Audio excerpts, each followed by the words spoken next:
Nessa manhã, o doutor Iendes Costa, que é conselheiro do Conselho de Administração de Recursos Fiscais, o CARF. Seja bem-vindo, doutor. Fica à vontade para dar um bom dia para a nossa audiência.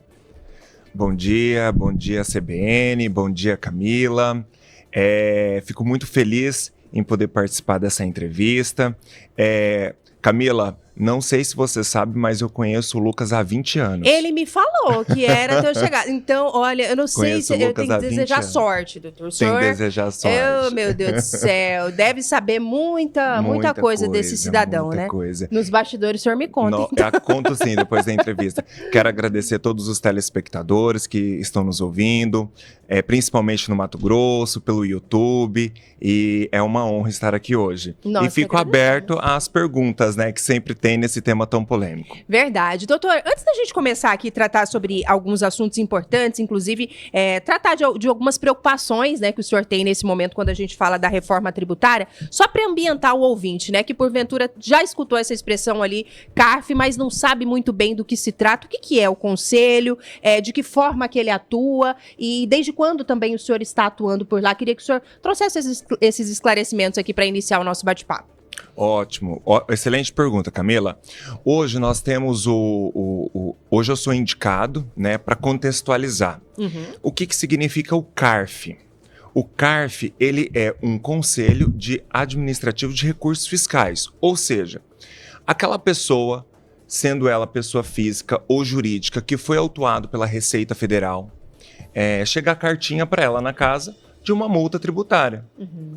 Essa multa tributária, ele vai propriamente procurar ou o seu contador ou um advogado e vai fazer sua defesa impugnando administrativamente, falando que aquele débito não é devido ou falando até que era devido, mas não concorda com a multa. A delegacia de Receita Federal dos estados vai poder julgar em primeira instância. Não concordando, esse advogado ou essa contabilidade vai levar para a segunda instância administrativa, que é o CARF em Brasília. Este CARF, ele é representado, por analogia, vamos fazer igual o Tribunal de Justiça de cada estado. Em primeira instância tem os juízes e em segunda instância tem o Tribunal de Justiça. E o Tribunal de Justiça ele é composto com membros do Poder Judiciário, membros do indicação do Ministério Público e membros da OAB. Lá no CARF, de igual forma, os delegados de primeira instância, eles são nomeados pelo presidente da República para compor aquele órgão. Então lá cada turma são 6 conselheiros e cada federação nacional indica uma pessoa, como se fosse o quinto da OAB, o quinto do Ministério Público. Então, a CNI, que é a Confederação Nacional das Indústrias, a CNC, as Confederações Nacionais dos Bancos, ela tem cadeiras dentro desses órgãos. E dentro desses órgãos, lá tem um julgamento paritário, ou seja, 3 do fisco, que são fiscais da Receita Federal, e 3 indicações do contribuinte. A minha indicação é da CNI. Não sei se você, acredito que todo mundo conhece, o Silvio Rangel, que é atual presidente da Fiente, hoje ele atua como vice-presidente da CNI, ele me indicou para poder compor essa cadeira no CARF e foi nomeado pelo presidente e pelo ministro Fernando Haddad.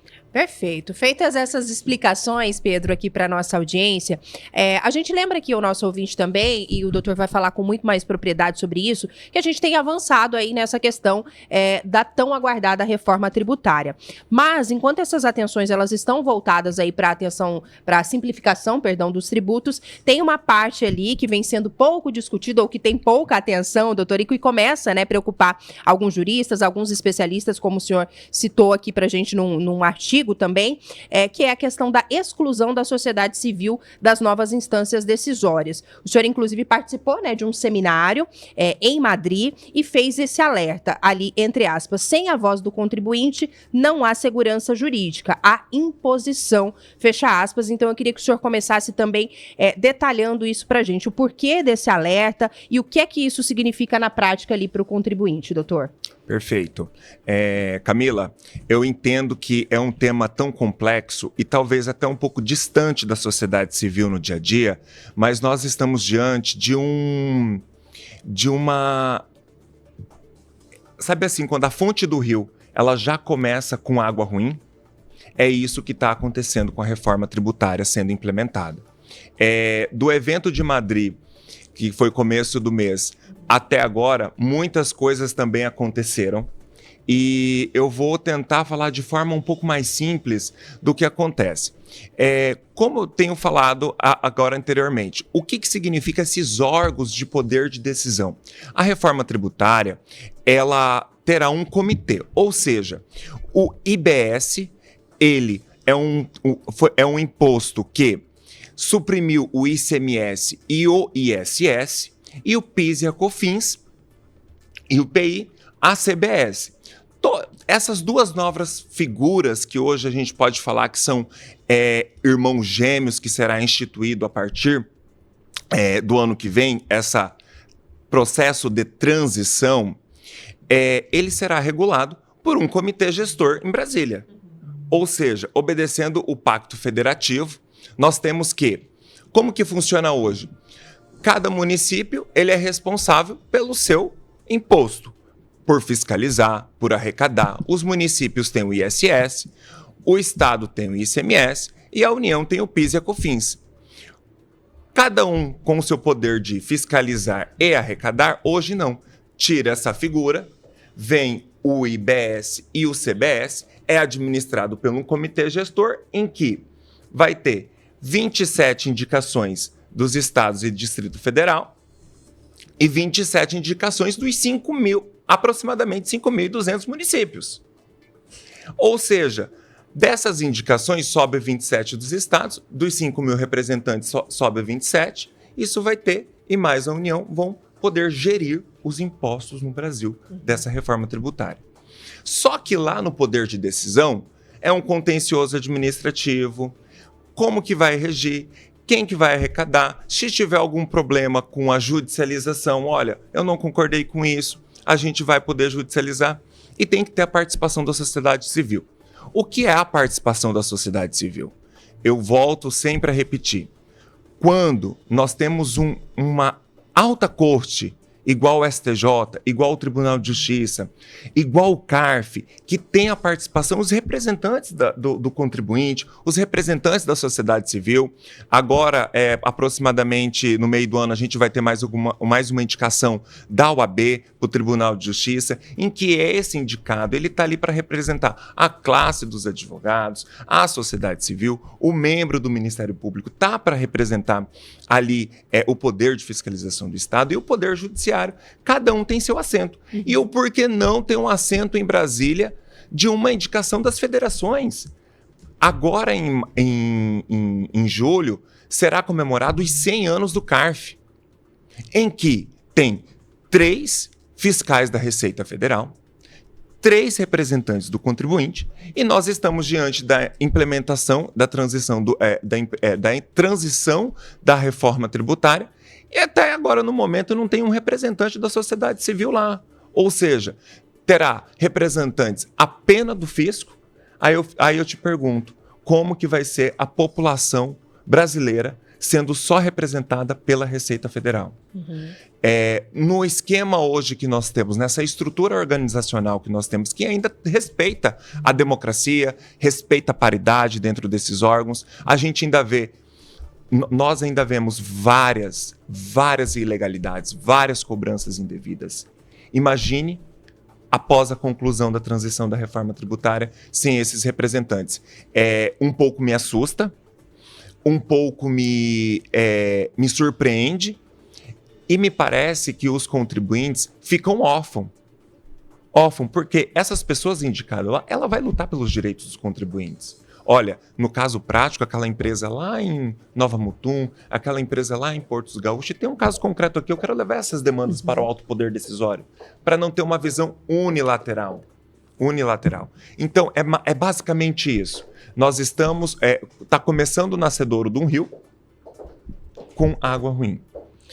9h30, doutora. A gente precisa fazer já uma pausa, Pedro, aquele nosso intervalo para o repórter CBN, mas um tema extremamente importante. A gente vai seguir debatendo aqui depois do nosso intervalo, mas a gente faz a nossa pausa obrigatória bem rapidinho. Já já a gente está de volta. Minutos já de volta aqui na CBN Cuiabá, amanhã de segunda-feira, dia 26 de maio. Mandar um abraço para o seu Domingo Cirilo, que está aqui conosco, desejando um ótimo dia. Seu Pinheiro também está passando por aqui, Paróquia, mandando um alô para você também, dizendo que está na escuta. Adriano, desde mais cedo, comentando também aqui todos os detalhes do nosso noticiário, principalmente ali as demandas relativas à disputa eleitoral. Amanhã a gente vai seguir falando sobre isso. Luciano Ramalho também mandou pergunta para Igor, que a gente vai reproduzir amanhã. Seu Carlos, palmeirense, tá mandando o áudio aqui, eu ainda nem escutei, mas imagino que tá triste, né, em função do resultado aí do último final de semana. Pedro Paulo, teu xará, também já tá por aqui. Misericórdia, Camila.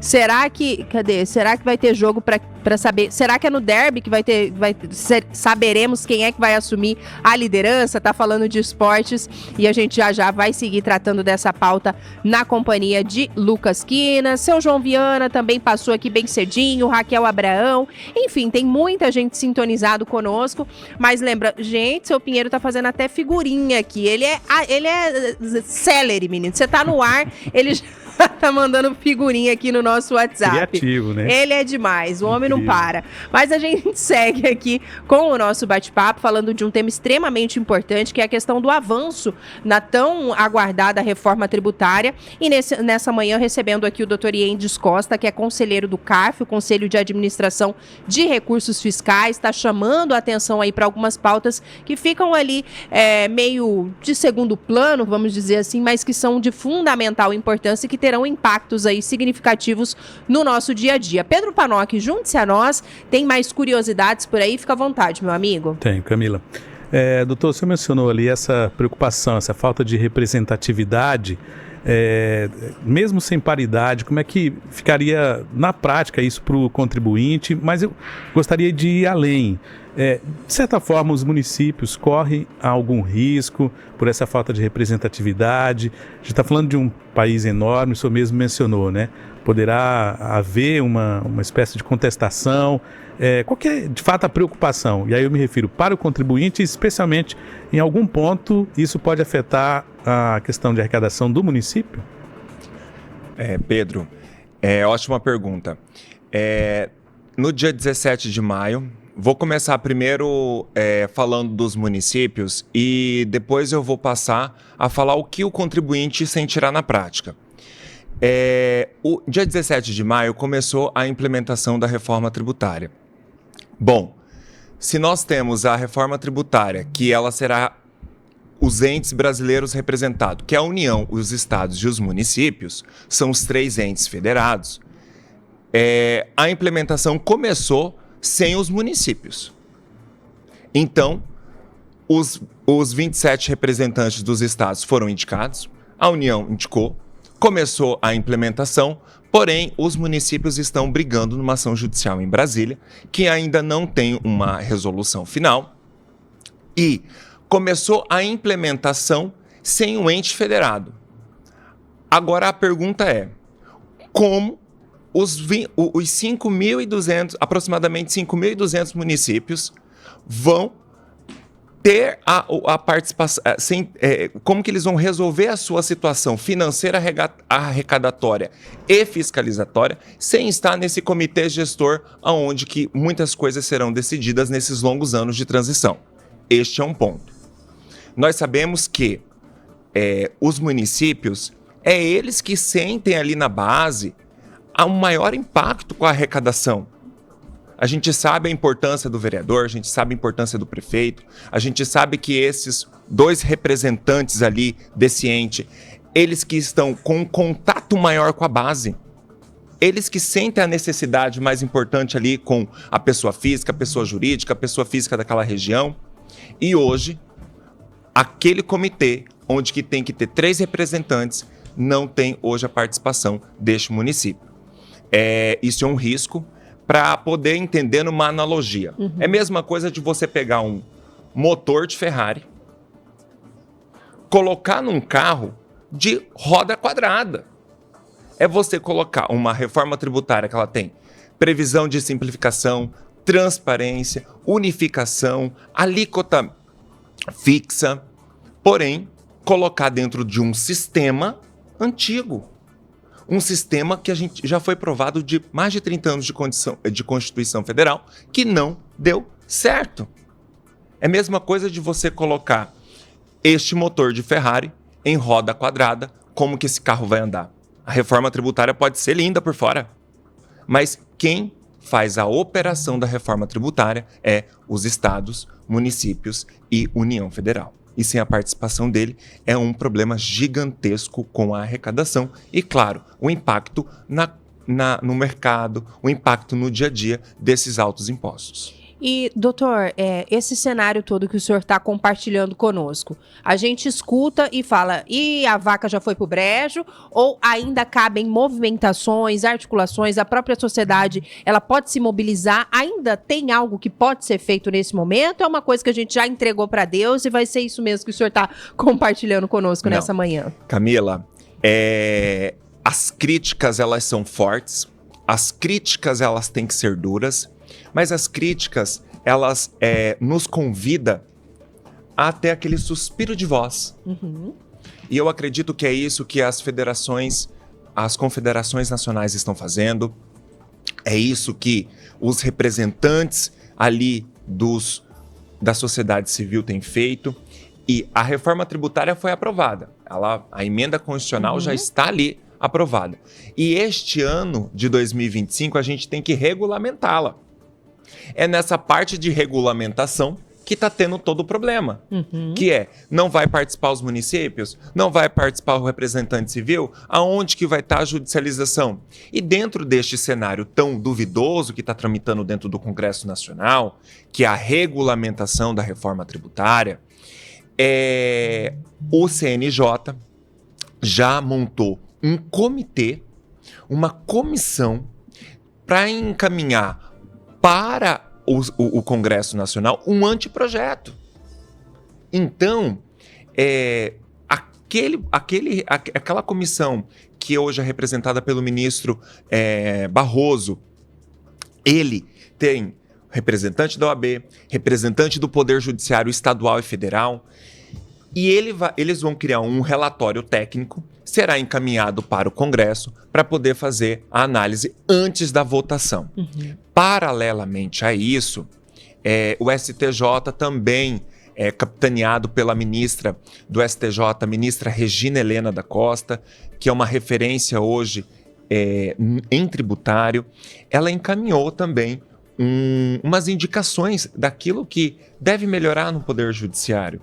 A CNI, ali capitaneado pelo vice-presidente Silvio Rangel, também já encaminhou para o Congresso o que deve ser melhorado com a reforma tributária. Então, Camila, os contribuintes, a sociedade civil, as instituições, STJ, CNJ, está fazendo uma força-tarefa gigantesca para que isso também não passe pelo Congresso e tenha essa aprovação pelo Congresso de maneira unilateral, como está hoje.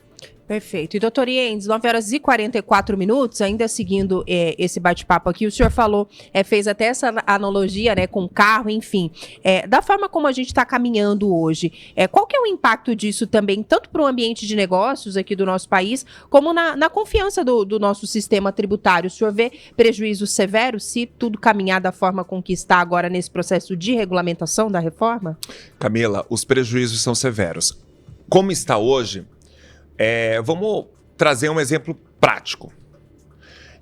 Imaginamos aquele microempresário, microempreendedor, aquela empresa que está ali, Várzea Grande, Poconé, Livramento, Portos Gaúchos, Sorriso, Sinop, inúmeros lugares no Brasil, que está começando a vida e ela recebe uma autuação ali na sua empresa, chegou ali através do seu contador ou chegou ali através da notificação da empresa que ela tem que pagar X mil de impostos porque em algum momento ocorreu uma falha ali nas suas escriturações, ela está com uma autuação, de praxe ter uma autuação.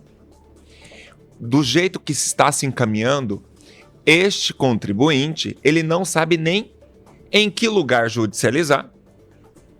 Por quê? Porque até agora não se sabe a competência.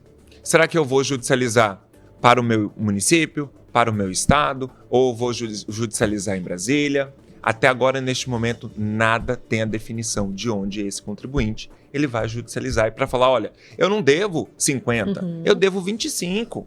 E aí ele pode partir para todas as frentes Ele e virar pode partir para todas as uma frentes. loucura errada. Agora vamos caminhar.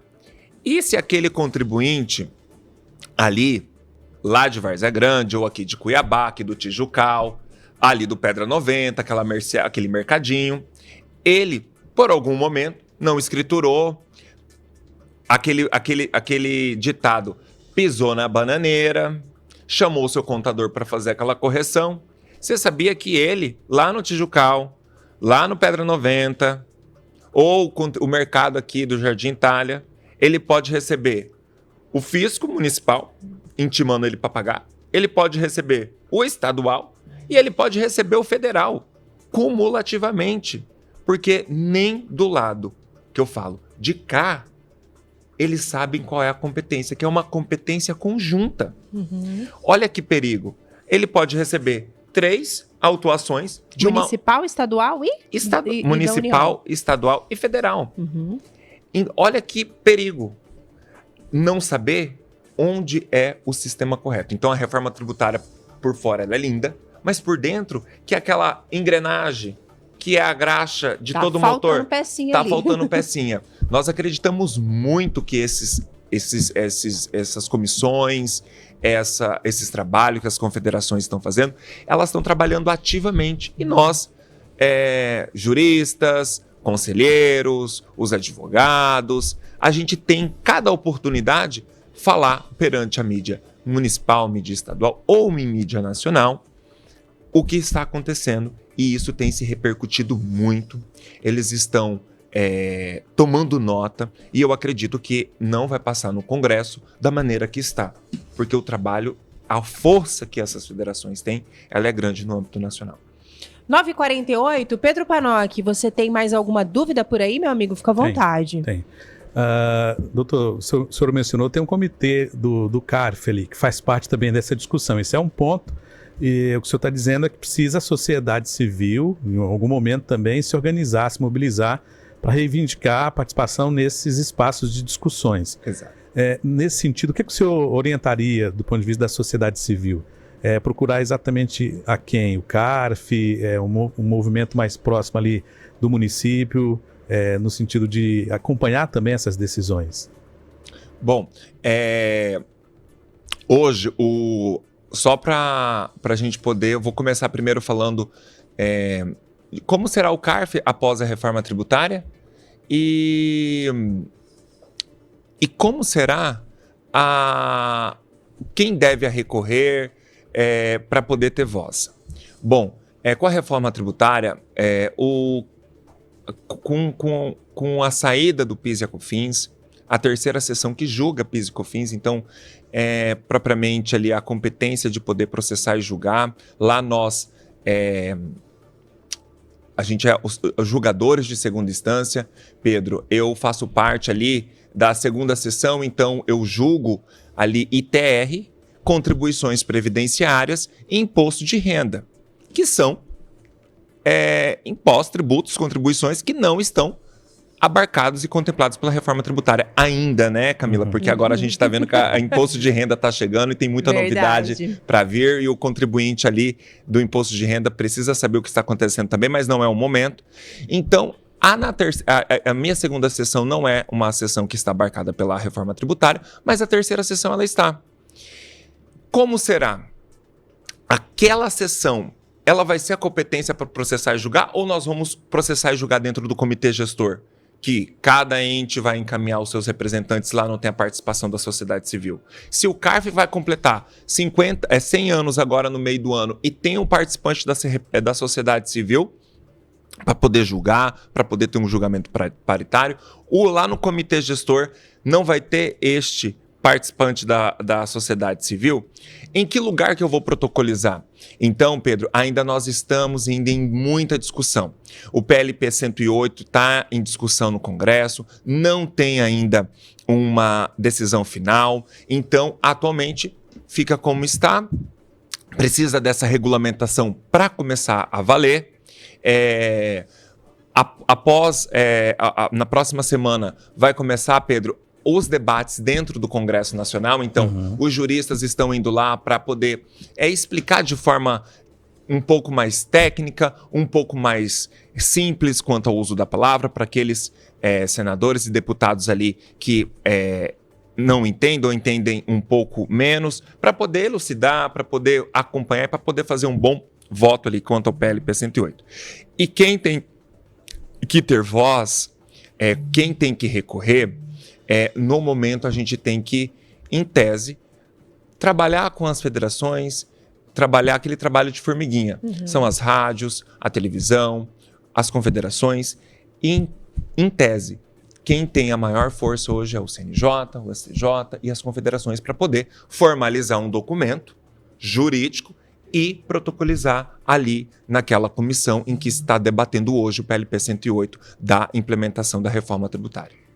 9h52. Conselheiro do CARF, doutor Iendes Costa, conversou conosco aqui nessa manhã. Reta final por aqui, doutor. Se tem alguma coisa que a gente deixou passar batido, que o senhor acha importante pontuar aqui nessa reta final para nossa audiência, fica à vontade. Só reforçando, né? Às vezes a gente fala tanto do assunto, a reforma tributária para cá, para lá. Às vezes parece que é algo tão distante, mas principalmente nessa reta final, eu queria que o senhor deixasse essa mensagem, né? Do impacto que isso pode ter ali no nosso dia a dia, né? Na nossa compra, ali no mercado, enfim, tem um cenário aí de muita preocupação, então eu queria que o senhor aproveitasse essa reta final para pontuar aí algo que a gente não tenha citado ao longo do nosso bate-papo e também reforçar, né, o quanto isso vai impactar diretamente, já impacta, né, diretamente na nossa vida ali, na nossa rotina, independente, né, da nossa atividade, da nossa profissão, enfim, é uma coisa que afeta de fato todos os cidadãos, né? Ótimo. Camila, o que nós temos hoje quanto às discussões, até então a gente tinha uma primeira discussão. Como implementar a reforma tributária? Pelo IBS, pelo ICBS, é um IVA dual, quanto vai cobrar, não vai ter benefícios fiscais, vai ter benefícios fiscais, quais são os profissionais que terão uma redução. Então se discutiu muito com a reforma tributária quem pode e quem não pode. O quanto vai impactar a sociedade civil com o valor da alíquota. A gente tem hoje o imposto do pecado, né, que vai majorar a alíquota para açúcares, mercúrio, empresas que danificam o meio ambiente. Porém, se esqueceu, Camila, de como operar tudo isso. Ela tá linda. Eu até assisti a entrevista do nosso secretário Rogério Gallo, que é uma excelente entrevista. Dr. Rogério Gallo, ele é uma inteligência em pessoa quanto ao assunto também é reforma tributária. Ele pontuou muito bem os impactos dos benefícios fiscais para o Estado do Mato Grosso. Mas o que hoje é a proposta da entrevista é falar bem assim, ela está pronta. Agora, como que nós vamos dar partida nesse carro? Quem que é a engrenagem que está ali dentro? Que é o processo. E para esse processo acontecer, foi colocado aqui nas entrevistas que esse processo ele não está obedecendo o regime democrático, o regime paritário de pessoas representantes importantes lá para isso poder ter um julgamento ou um imposto justo com a representante dos municípios, com a representante da sociedade civil e até mesmo para não ficar de forma unilateral. Porque a forma unilateral ela já é antiga no Brasil. É um posicionamento que não existe mais. Então, para finalizar, hoje o que está se discutindo no momento é como esse carro vai andar. Quais são as ferramentas? O motor é potente, mas a gente tem que tirar essa roda quadrada e colocar uma roda redonda para que anda com maior velocidade, com maior celeridade e com menos custo. É isso que se espera dessa tão sonhada reforma tributária, que já caminhamos bem. Precisamos só fazer esses últimos ajustes finais, que são a implementação e aprovação do PLP 108, que está tramitando no Congresso. E para finalizar, eu quero agradecer, Camila, a oportunidade de estar aqui hoje. Quero agradecer a CBN, quero agradecer todos os telespectadores mato-grossenses que acompanharam. Entendo que é um tema um pouco técnico, mas é um tema que talvez precisa ser debatido, precisa ser conversado. Por quê? A gente só não pode depois, lá no final, chorar pelo leite derramado. Então, nós estamos aqui para poder lutar por essas pessoas, por esses contribuintes e por esses entes federados que não estão tendo essa participação. Quero agradecer, desde já deixar meu muito obrigado e um ótimo dia. Nós que agradecemos, doutor. Obrigada, né, pelos esclarecimentos, né, Pedro? Embora seja um assunto muito técnico, né, a gente consegue, aí pelas palavras do senhor, saber de fato como é que isso vai acabar nos impactando aí no nosso dia a dia, enfim, na nossa rotina. Agradecer, colocar a CBN em Cuiabá também sempre à disposição.